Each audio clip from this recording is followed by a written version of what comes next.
Merhaba, ben İç Mimar Hakan Kütahya. Bugün Mudo Konsept mağazasındayız. Hepimizin bildiği ve muhakkak evlerinde yer aldığı bu markanın yeni sezon ürünlerini gezeceğim, fikirler vereceğim. Bir an önce başlayalım.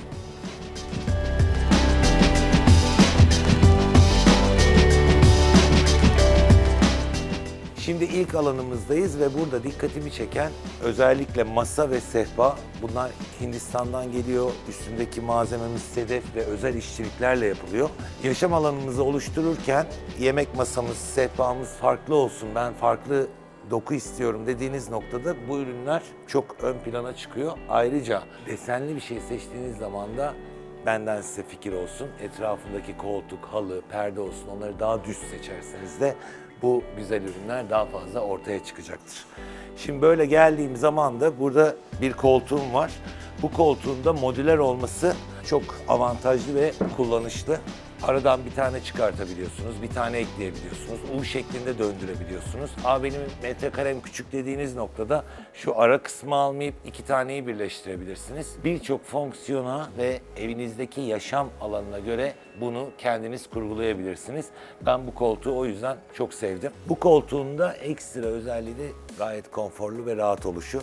Şimdi ilk girişte bahsettiğim yemek masasıyla sehpanın dışında onlara entegre edebileceğiniz, evimde benim dresuara ihtiyacım var, bu takımı nasıl tamamlarım dediğiniz noktada da hemen şu alana gideceğim. Mesela orta sehpayı aldınız, ben yemek masasını takım almayayım, dresuarla sehpayı takım yapayım dediğiniz noktada da ikisini seçebilirsiniz. Bu da özellikle salonda seçtiğiniz sehpanın dışında girişe koyduğunuz zaman da bir takım oluşturacak ve evin tamamen aurasında oluşturmuş olacaksınız. Aynı şekilde bu setin yine büfesi var. Özellikle kulp yeri de çok şık yapılmış. O da çok hoşuma gitti. Genel olarak bu ilk bölümde baktığınız zaman bu siyah beyazı da ortaya çıkartabileceğiniz bugünün daha trend renklerini yakalamış olursunuz. Şimdi ikinci noktaya gidiyorum.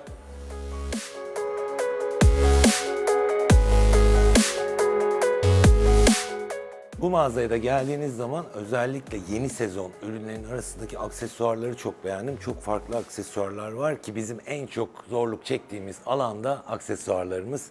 Bu da benden size not olsun.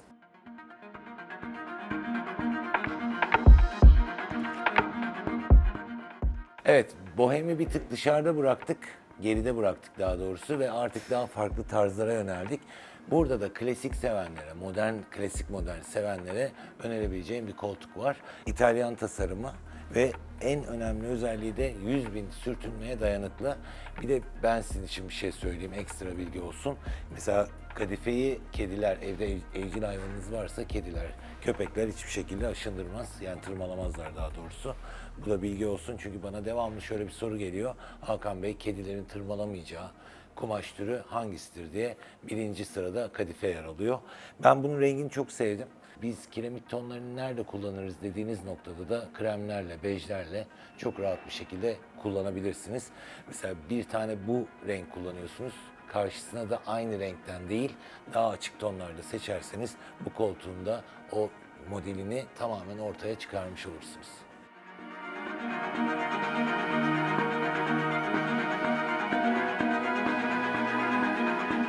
Şimdi evlerimizi dekore ediyoruz.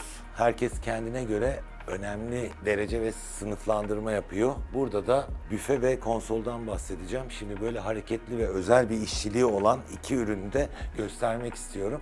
Öne çıkacak olan bir işçilik var burada. Hatta üstünü detaylı bir şekilde gördüğünüzde sanki bir kağıdı sıkıştırmışım gibi metalden oluşuyor. Çok şık. Mesela bu ürünü de tek başına da kullanabilirsiniz. Konsoluyla da beraber kullanabilirsiniz. Dümdüz bir duvarın önüne veya gri bir duvarın önüne de bunu tek başına koyduğunuz zaman çok şık olacaktır. Şimdi diğer noktaya ilerliyoruz. Burada da farklı bir koltuktan bahsedeceğim. Şimdi farkındaysanız bütün seçtiğim modeller farklı. Çünkü bu videoda herkesin bir tarzı var, herkesin istedikleri var. Burada da sizler kendinize göre birçok ürün bulabileceğinizi düşünüyorum. Şimdi bu koltukta da yine ilk koltukta anlattığım gibi modüler. Arka tarafına da aynı şekilde sırt kısmı gelip orada da bir oturma alanı oluşturabiliyorsunuz. Şimdi iç mimar arkadaşlarımız var. Özellikle gençler büyük bir salon aldığı zaman koltuğu nasıl yerleştireceğim dediği noktada diğer tarafa acaba konsol mu koysam, arkasına dresuar mı yapsam dediği noktada da çok büyük bir alansa aynı şekilde arkasına da koltuk koyabilirsiniz. Bu koltuğun da güzel özelliklerinden biri 4 mevsim kumaşa sahip olması. Yani yaz kış rahatlıkla kullanabilirsiniz. Çok da fikir vermek istiyorum çünkü ben sadece ürünü tanıtmaktan ziyade bir alana yerleştirdiğiniz zaman nasıl kullanılabileceğini de sizinle paylaşmak istiyorum. Böyle kapitoneli ürünler seçtiğiniz zaman etrafına bir berjer yerleştirecekseniz, ikinci bir koltukta alacaksanız daha düz almanızı tavsiye ederim. Onda herhangi bir hareket olmasın. Derim ki bu koltuk öne çıksın. Bu koltukta öne çıkmayı çok hak eden üründen bir tanesi. Şimdi önümde görmüş olduğunuz sehpa da dikkatimi çekti. Yüzeyi böyle taş gibi gözüküyor. Aslında bu Sinterflex adı altında bir malzeme. Porselen seramik. Onunla ilgili de size yemek masasında detaylar vereceğim.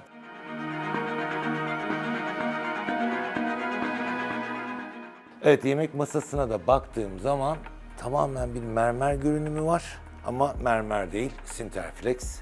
Şimdi son zamanlarda birçok malzeme türedi. Bu malzemeler de artık her şekilde masa olabiliyor, konsol üretebiliyoruz. Farklı malzemeleri birçok alanda kullanmaya başladık. Bu da onlardan bir tanesi. Bu malzemenin de özelliği şu: istediğiniz sıcaklıkta fırından bir şey çıkardınız, altlık kullanmadan, nehale kullanmadan masanın üstüne koyabiliyorsunuz. Asla yanmaz, çizilmez ve antibakteriyel bir malzemedir. Üstünde yemek bile yapabilirsiniz.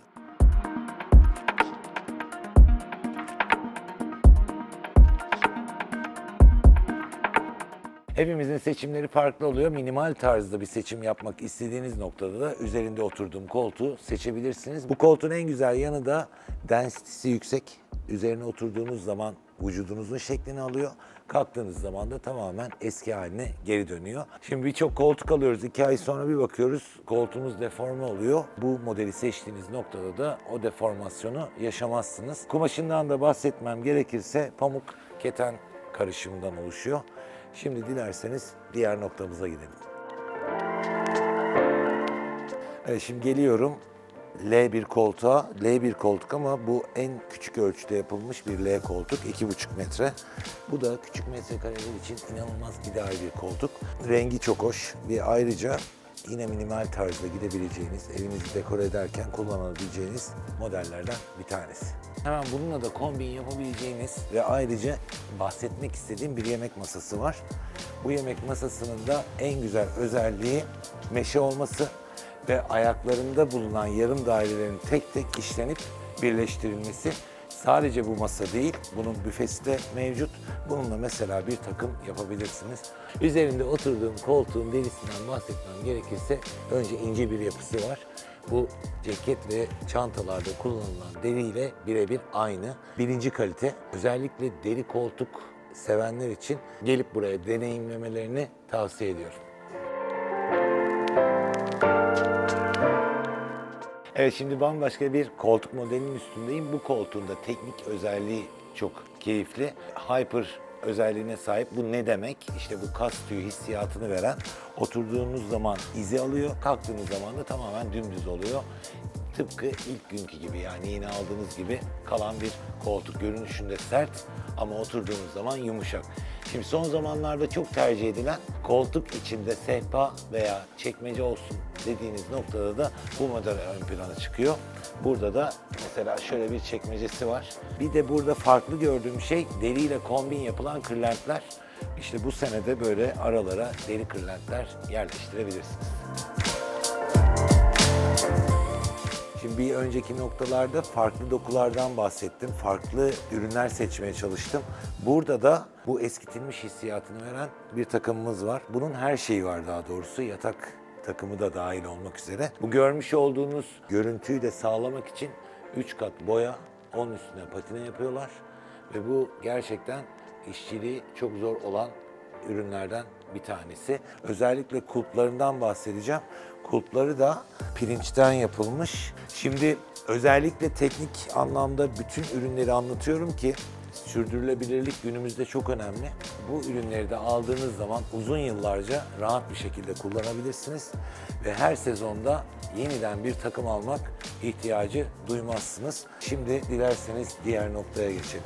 Hazır sürdürülebilirlikten bahsettim. Bir de ekolojik bir ürünümüz var burada. Kilim kumaştan yapılmış. Kullandıkça yumuşuyor ve ayrıca yanmıyor, yanmaz özelliğine sahip. Bununla beraber de kombin yapabileceğiniz berjeri de var. Bu mavinin tonunu da çok beğendim. Bunun özellikle meşeyle, ahşap tonlarıyla, ki zaten modada bunu çok güzel bir konsept yapmış. Önündeki sehpa ile beraber bu tonlarda kullanabilirsiniz.